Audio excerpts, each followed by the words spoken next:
na tua opinião, existe virtude em ser bom pelo próprio egoísmo, para eu me sentir bem? No fim das contas, quem está sendo ajudado, quem está recebendo essa caridade ou essa bondade, não se importa muito, né?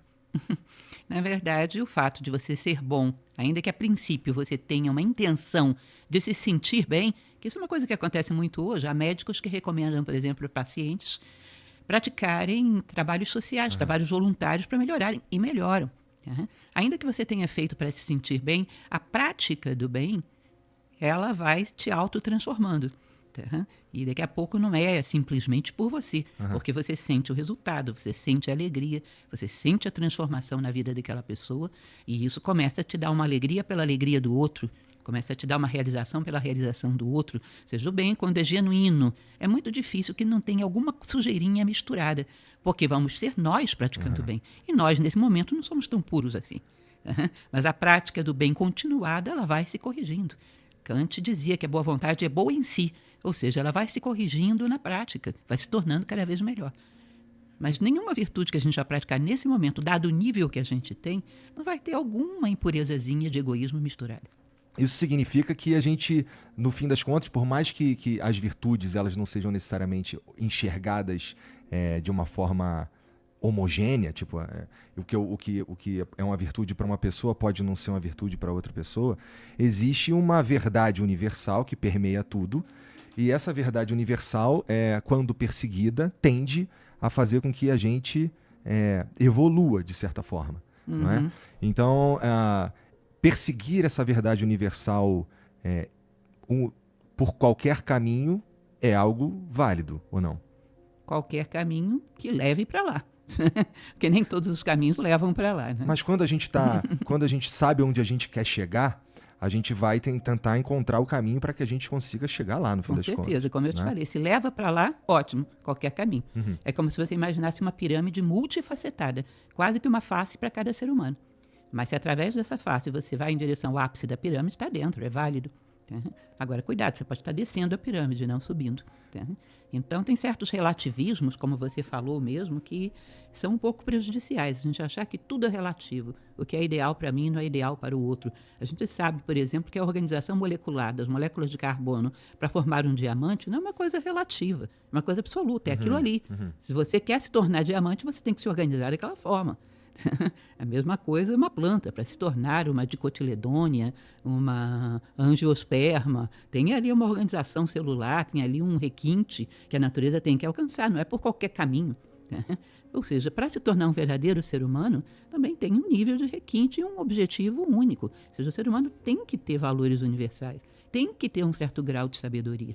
Eu sempre conto uma história que eu não sei se eu já contei para você aqui da última vez. Você lembra da história da Washoe? Acho que você não contou, não. Na macaquinha. É um experimento que eu gosto muito, inclusive se tornou um livro que eu tenho, já existe em português, um experimento feito na década de 60. Quando se descobriu que a diferença genética entre um antropóide, um orangotango, chimpanzé e gorila, e o ser humano era muito pequena, um pesquisador, que foi um psicólogo chamado Roger Fultz, ele resolveu fazer uma pesquisa com uma macaquinha chimpanzé. Aí pegou um casal, o casal Graham, e eles pegaram essa macaquinha recém-nascida e criaram. Na presença dela, eles só se comunicavam com o código de surdo-mudo norte-americano.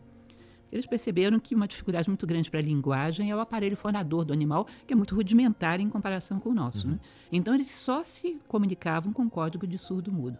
A Washoe, com uma idade adulta, você encontra esse caso aí na internet, na idade adulta ela chegou a dominar 150 sinais do código de surdo-mudo norte-americano. Chegou a ser feito um experimento, onde foi colocado um filhote junto com ela. Ela ensinou algumas coisas para esse filhote, ela passava adiante. Eu acho que falava coisas do tipo, eu acho carinho, eu acho sono, eu acho comida, eu acho sede, eu acho passeio. Agora você imagina, Igor, um dia o Roger Fultz chegando lá para fazer a sua investigação, encontrar o Acho com a mão no queixo. E aí ele pergunta, o que foi o Acho? O Acho fraternidade universal. O Acho justiça. O Acho de onde vem para onde vou. Ele morreria do coração, porque acho que nem ele não estava pensando nisso. Ou seja, aí é um limiar que ela não passaria. Não passaria. Quem passa esse limiar necessariamente é o ser humano. Só que muitas vezes não passamos, né? Temos essa possibilidade e não passamos. Eu acho essa história muito interessante porque esse limiar sempre foi buscado. Dizem que lá na antiguidade, Tales de Mileto, que foi um pensador pré-socrático, uma ocasião, ele estava num grupo tentando definir o que era o ser humano, e esse grupo chegou à conclusão que o ser humano era um ser bípede, cujo corpo não é coberto nem de pelos nem de penas. Aí ele foi em casa, depenou uma galinha, jogou lá no meio e disse: eis um ser humano. Ou seja, a questão da condição humana sempre foi discutida. Para mim, essa história da Washoe define muito bem. Tem um limiar. Buscou valores universais, buscou virtudes, buscou sabedoria, necessariamente é um ser humano. Se você não atravessa esse umbral, você pode ter todo o hardware de ser humano, mas ainda não conquistou essa condição. Como diz a estrutura bíblica, né? Pelas vossas obras os conhecerei. Tá? Então, quando o homem entra nessa esfera, ele se realiza como ser humano. Aí realmente ele vai ter imaginação, aí realmente ele vai ter uma visualização de ideias puras, ele entra numa outra dimensão propriamente humana, que nem inteligência artificial vai entrar aqui. Uma dimensão propriamente humana. Entendi. E dá pra... eu suponho que dá pra gente apenas arranhar ao pular esse limiar, a gente apenas ficar de forma superficial nele também. Porque quando a gente começa a refletir de forma mais profunda, isso requer tempo, requer um certo repertório, requer vontade, requer curiosidade, requer um monte de coisa que a gente não vê com tanta frequência por aí. É muito mais comum ver pessoas que estão vivendo um ciclo que é, sei lá, eu vou pro trabalho, depois eu volto pra casa, depois eu vou pro trabalho, depois eu volto pra casa.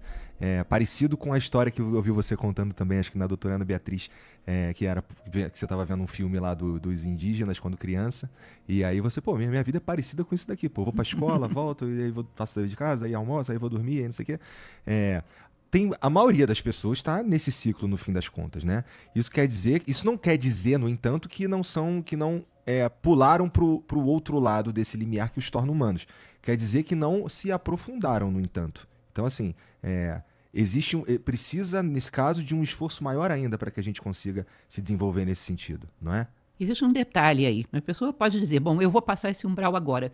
Vou começar a pensar e discutir com as pessoas sobre justiça, sobre fraternidade. Se isso não é uma necessidade interna muito profunda, ela não atravessou esse umbral. Entendi. Existe uma coisa chamada sede.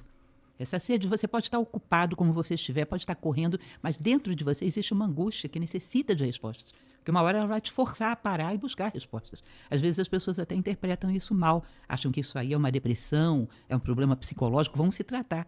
E, na verdade, o que estão necessitando é de uma resposta para a vida. É uma coisa boa, que elas estão tentando tratar para calar essa angústia existencial. Tá? Ou seja, é uma sede que necessita de respostas nesse campo. Tem uma história antiga que eu gosto muito dela, uma história zen, que conta que havia um jovem que queria ser muito discípulo de um mestre, que era muito sábio. E aí ele ensaiou o que ele diria para esse mestre. Porque, é claro, na hora que ele chegasse lá, o mestre ia perguntar por que ele queria ser seu discípulo. Aí ele ensaia 1000 respostas e chega à conclusão que tinha encontrado uma boa. Aí vai lá, se apresenta, pede para ser discípulo, e o mestre vira para ele, óbvio, e pergunta: por que você quer ser meu discípulo, jovem? Aí ele diz: é porque eu sinto uma sede imensa de Deus, uma sede interminável de Deus. Aí o mestre levanta, começa a caminhar na direção de um rio, chama ele para ir junto, ele pensa, devo estar sendo aceito, né? Ajoelham os dois na beira do rio, e quando ele menos espera, o mestre pega a cabeça dele e enfia dentro d'água. E segura, e ele se debatendo, e ele segura. Quando ele não aguenta mais, ele solta. Aí o rapaz: que isso, mestre? Você está doido? O que você está fazendo comigo? Calma, me diz uma coisa. Quando você estava lá embaixo, você tinha sede desesperadora de quê? É de respirar, é claro. Pois é, quando você tiver sede de Deus, como você tinha de respirar lá embaixo, você me procura que eu te aceito. Você percebe que isso é uma coisa que não dá para ser simulada, isso está dentro de você. E às vezes é interpretado mal, interpretado como um problema. Às vezes é uma joia, é a tua alma querendo aflorar. E as pessoas interpretam como um problema e vão tentar calar a boca dessa voz. Mas é porque dói também, né?